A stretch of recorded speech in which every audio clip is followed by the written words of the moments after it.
کہا اس کو سینچنے کے لیے واحد ایک ذریعہ ہمارے پاس کنواں تھا، اس کا پانی خشک ہو گیا، اب پانی نہ ہونے کی وجہ سے کھیتی ہماری خشک ہو جا رہی ہے۔ تو امام نے کہا کہ کنواں کہاں ہے؟ کہا یہ سامنے۔ امام اٹھے اس کے ساتھ، اٹھنے کے بعد اس کنویں کے اندر لوہا کا دہن ڈالا، جیسے ہی لوہا کا دہن ڈالا میٹھے پانی کا چشمہ جاری، میٹھے پانی کا چشمہ جاری ہوا۔ امام نے فرمایا کہ جاؤ اس کو کھیتی سیراب کرو، اور اس کے بعد کہا کہ عبداللہ ابن مطی میں جا رہا ہوں کربلا، میرے ساتھ چلو گے؟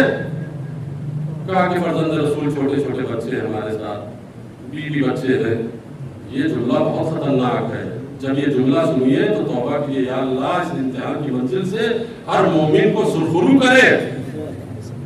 یہ ایسا نہیں ہے کسی مصری نے کہہ دیا، بہت سے ایسے کہنے والے ہیں کہ جب امام کا زمانہ آئے گا ارے ہم مر جائیں گے تو ہمارے بچوں کا کیا ہوگا۔ جو ابھی میں آپ کہہ دیے دشمن امام تھے وہ، ہم خود بھی اپنا تجزیہ کریں کہ ہم کس منزل پہ ایمان کے، کہ امام زمانہ جب تشریف لائے کیا واقعی اس منزل پہ ہے کہ وہ آواز دے اور کہے کہ سب کچھ قربان امام آپ کے اوپر، سب چھوڑ کر آ رہے ہیں آپ کے پاس۔ عبداللہ ابن مطی نے کہا فرزند رسول نہیں جا سکتے، کہا کوئی بات نہیں، جا سکتے ہو تو یہیں پہ ٹھہرو، میں جا رہا ہوں، میری فریاد تم تک نہیں پہنچے گی، تم بری ذمہ ہو۔ چلے گئے امام۔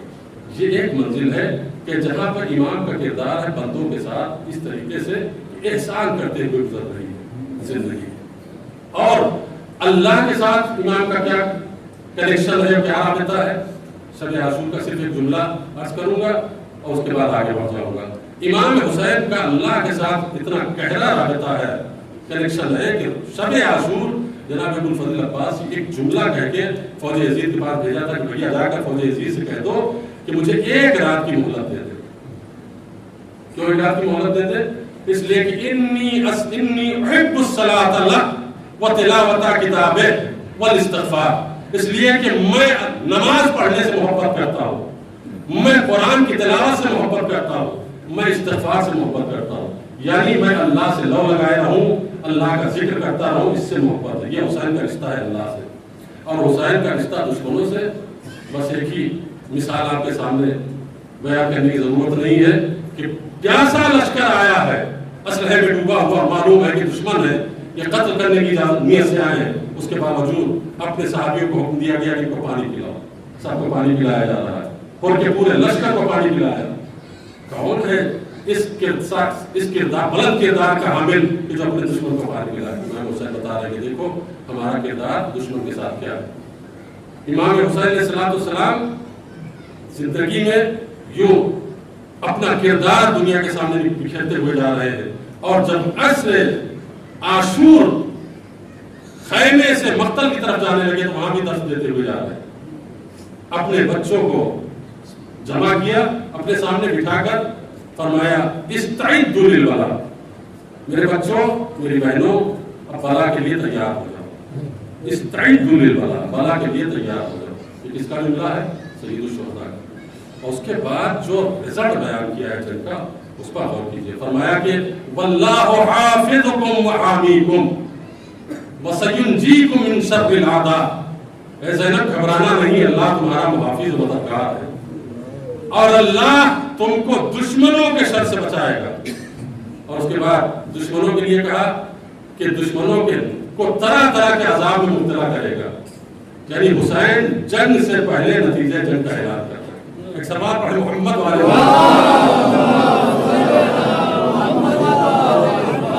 جنگ سے پہلے نتیجے جنگ کا اعلان کون کر رہا ہے؟